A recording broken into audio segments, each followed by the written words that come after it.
સમાચાरों સાથે આગળ વધીએ। અમદાવાદ મહાનગરપાલિકાના વર્ગ 4ના કર્મચારીઓ કે જેઓ વર્ષોથી જૂના આવાસમાં વસવાટ કરે છે તેમના માટે મનપા આગામી સમયમાં નવા આવાસ બનાવવા માટે વિચારણા કરી રહી છે। ત્યારે અમદાવાદ મહાનગરપાલિકાના વર્ગ 4ના કર્મચારીઓ માટે નવા આવાસ બનાવવા પર વિચારણા ચાલી રહી છે। જમાલપુર, બહેરામપુરા, વટવા સહિતના વિસ્તારો એવા છે કે જેમાં 1965માં આવાસ બનાવવામાં આવ્યા હતા, જે હવે ખૂબ જ જર્જરિત થઈ ગયા છે।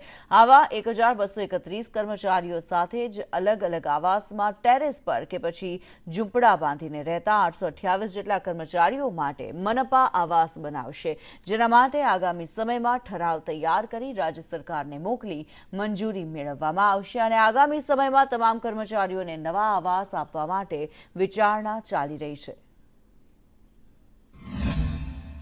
મહાનગરપાલિકાની અંદર જે જુદા જુદા આવાસ આવ્યા છે, જેમાં ઘણા આવાસ ખૂબ જ જૂના અને જર્જરિત અવસ્થામાં છે। દાખલા તરીકે જમાલપુર ખાતે આવેલા આવાસ, તદુપરાંત શાહપુર, ગિરધરનગર, ચામુંડા, વીરા ભગતના ક્વાર્ટર્સ, આમ અલગ અલગ જે કોલોની આવેલી છે જ્યાં અમારા સફાઈ કામદારો ત્યાં વસવાટ કરતા હોય છે। લગભગ 1231 જેટલા કર્મચારી ત્યાં વસવાટ કરે છે અને આ વર્ષો જૂના 1960થી 65ની અંદર આ આવાસો જ્યારે બનેલા હોય, ખૂબ જ જૂના હોય અને જર્જરિત અવસ્થામાં હોય, તો આની ચિંતા કરી માનનીય દેશના વડાપ્રધાન કે ભાઈ જ્યાં આગળ જે મકાનો હોય એને પાકું મળે, મકાન મળે, સારું મકાન મળે, ઠંડી, ગરમી, વરસાદ સામે પોતે રક્ષણ કરી શકે, એ માટે આ લોકોની ચિંતા રાજ્યના માનનીય મુખ્યમંત્રી શ્રી ભૂપેન્દ્રભાઈ પટેલ સાહેબે કરી અને એ લોકોને એક નવું મકાન મળે એટલા માટે એનો એક નિર્ણય કરવામાં આવ્યો છે। ટૂંક સમયની અંદર આ લોકોને આપણે વાત કરીએ કે એની પોલિસી બનાવી એ લોકો સારા મકાનમાં રહે